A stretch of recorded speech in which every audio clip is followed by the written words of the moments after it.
TLC. True Love Conversations. The letter. TLC. The letter. The letter.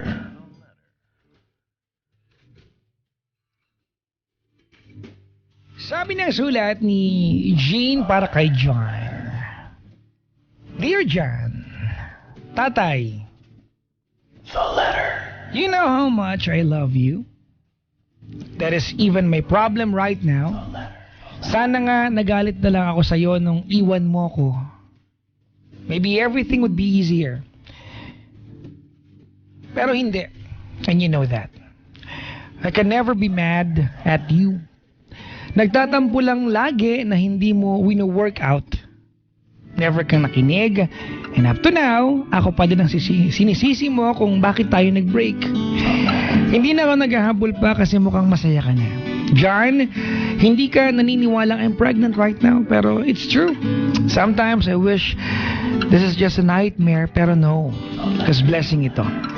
And maybe this baby was given to me or us, whatever, to ground me. Maybe because if wala siya sa tummy ko, I've done a lot of things to ruin my life already. Though you don't acknowledge this, I will take good care of her. I wish she's a her.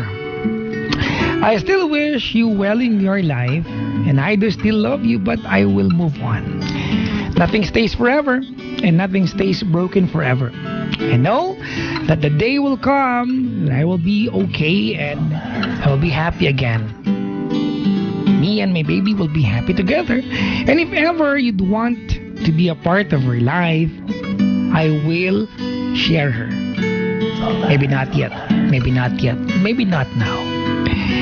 Maybe if I'm all good already and happy. Until then, John, coming from Jean.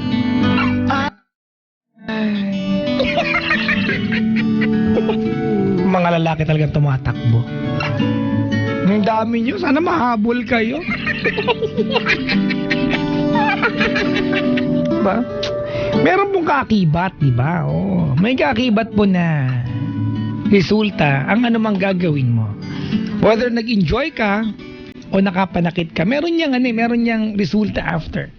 Diba? Oh, there will be a specific and certain outcome to whatever you do in life. And that's normal. And that's very, very normal. Ay, nako. Nakakalungkot na, but I'd like to congratulate and commend the heart of Jean for being so compassionate. Imagine mo, iniwan ka, hindi ka pa rin galit. Nagtatampo ka lang, nabuntis ka, hindi pinanagutan, hindi ka nagalit, nagtatampo ka lang.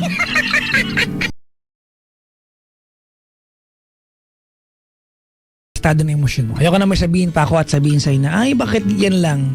Well, kung magaan sa loob mo ang lahat, huwag na natin pabigatin pa. Keep it that way. And God bless your heart, Jean. At least may tao palang kagaya mo. And thank you at least, diba, for saying na if one day you want to be a part of her life, I will share her with you. Which is something na, alam mo na, big deal yan. Napaka-big deal yan. Mga kaibigan, sa lahat po ng mga nilalang na may kaparehong kwento, hindi mo na eksakto, pero kaparehong kwento kay Jean.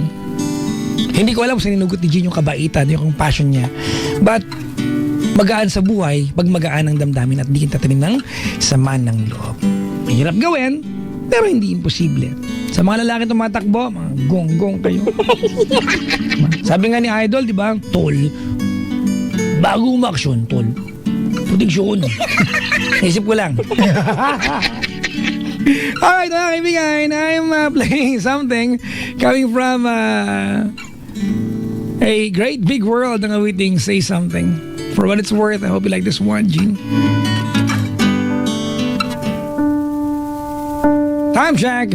It's 37 before midnight, before it becomes Wednesday. Advance Merry Christmas to everyone. And of course, advance Happy Halloween.